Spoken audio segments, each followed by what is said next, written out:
Alright, hello everybody. Time to give you a little bit of help with the Unit 6 review. Kind of my format that I'll probably end up doing here with this for many of these problems is helping you with one out of each one of these pairs of problems that you have. For example, we see 1A, 1B. I'll help you out with one of them, and then you guys can go ahead and do the other one based off of what conversations we have on one half of that problem. And then you got two options: either check your answers online, because the solutions will be posted online a couple days before the exam, the test, and then we'll also, or you could get your answer, go ahead and check with the sub. And check with Mrs. Regal. She'll have the solutions there for you too. Alright, so number one here, finding all the real cube roots of the negative 125 over 64.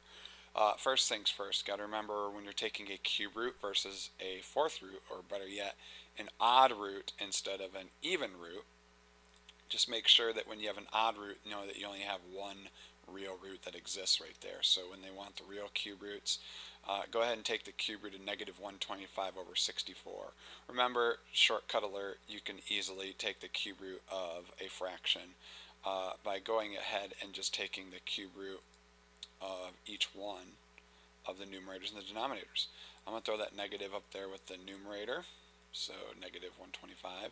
So the numerator should be negative 5. I forgot the other number already, 64, cube root of 64. Some of those you might know off the top of your head.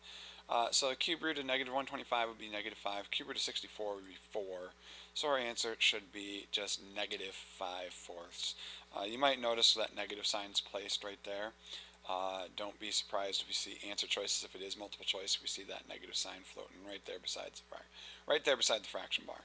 Okay, so I'll leave number 4 to you. 1B to you, the fourth roots. Just one thing I'll want to remind you about your fourth roots is that when you have an even root, like a fourth root is, you have two real answers.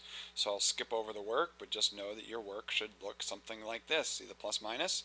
You should have two answers to that problem. So just take the fourth root of 81 over 4096. Okay, now number 2, finding the real root of the square root of negative 30.24. Unlike these guys here where they said find all of them, they just want the principal root, the positive root. But here's a problem. See it? You're trying to take a square root. Let me put that 2 right in there. We are trying to take a square root of a negative number, right? And as we all know, taking an even root of a negative number is not possible, so that there is no real root there. Okay?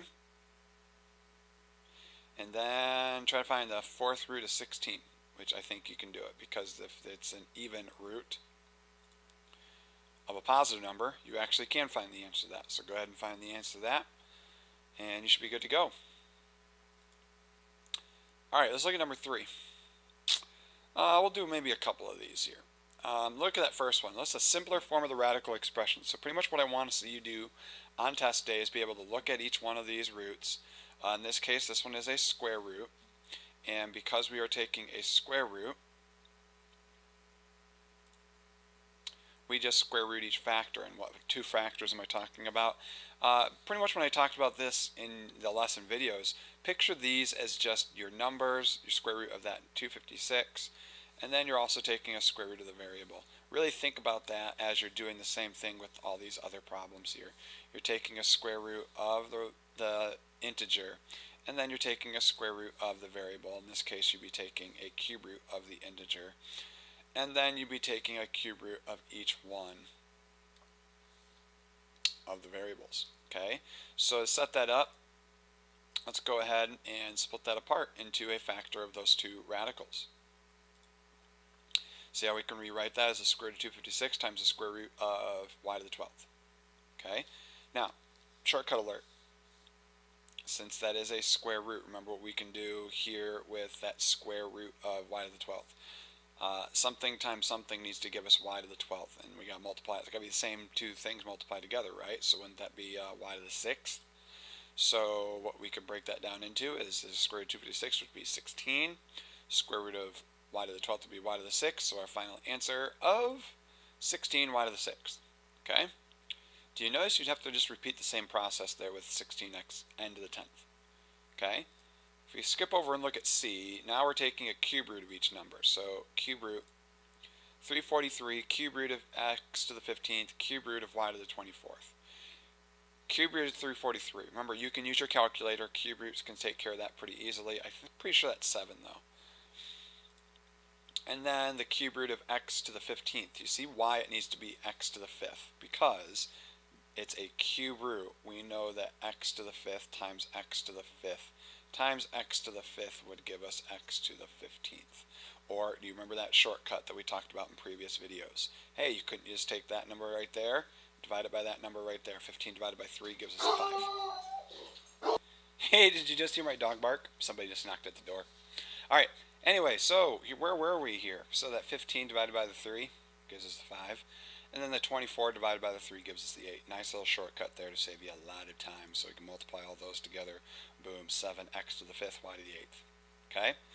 Now, let's take a look at these ones. Number 4, a. What's a simpler form of the product? Notice we have a square root times a square root. For a, hey, we have another square root times another square root for b. So here's that point.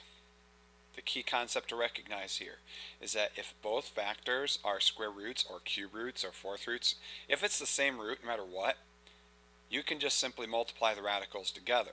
Very much the same way like this, how we split them apart. See how we split apart the green and the blue? Square root 256, square root of y to the 12th. You can jam them back together again. That's exactly what we're going to do here. We're going to jam these guys up side by side. When we do that, here's what we end up getting.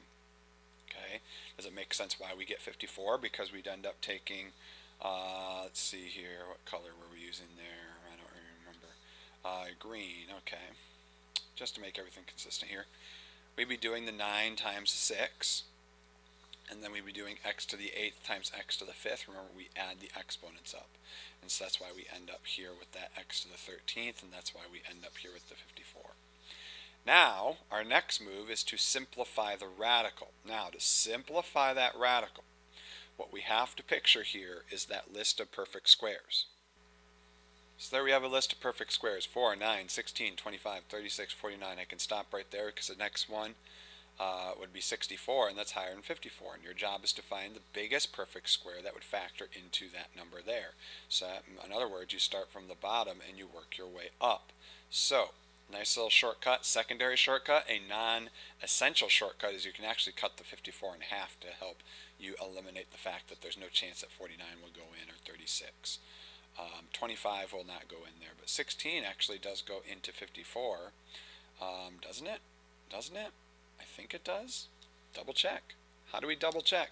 Oh yeah, you just take your calculator. Any doubts whatsoever, you take that calculator, divide it by that perfect square, and nope, I guess not. So then you move on to 9. 54 divided by, I know it does. You guys knew I was playing possum on that one. So 6. So if we're looking at this one here, 16 didn't work, but now we know that we could write down this one as 9 times 6. Guess what? We get to do the same thing with x to the 13th.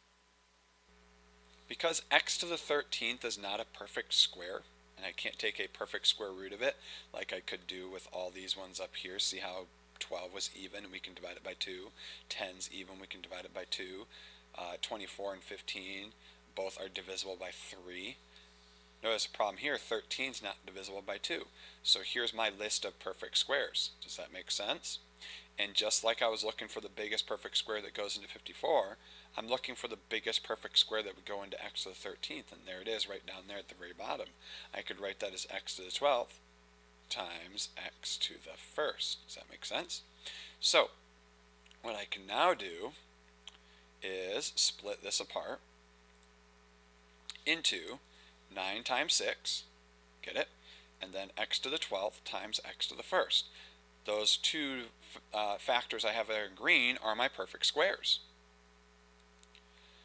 So when I take the square root of each one of these, I can take the square root of 9 and the square root of x to the 12th, just like I did up above. The square root of 9 would give me 3, and the square root of x to the 12th would carefully give us 12 divided by 2 would give us 6. Let's just make sure I did that right. Yep, 3 and then x to the 6th. And then do you see what's left over of the non-perfect squares? The 6 and the x, we can multiply those together, and I have 3x to the 6th times 6x. Oh, by the way, I'll put this on the test, and I should have put this on the review. Actually, I think I still have time to do this in the review, since I have not sent this off to be printed yet. We are going to assume that all variables are positive. What that allows us to do, if you remember from day one, is that allows us to eliminate any use of absolute value bars. Okay, so note to self, make a little change for that. Okay, so do you notice that in B, absolutely no different. The only thing that's different is you're just adding an extra variable of y, which just means your answer, instead of having a list of just list of perfect square of integers like you see right here in green, and green right there with the x's, you just have the same thing with this next problem. Except now you just add another list of perfect squares for the y's, and you'd be looking for the largest perfect square that would go into, I don't know, maybe y to the 5th. Makes sense? Alright, so we'll stop this part of the review. The part 2, we'll pick it up with question number 5.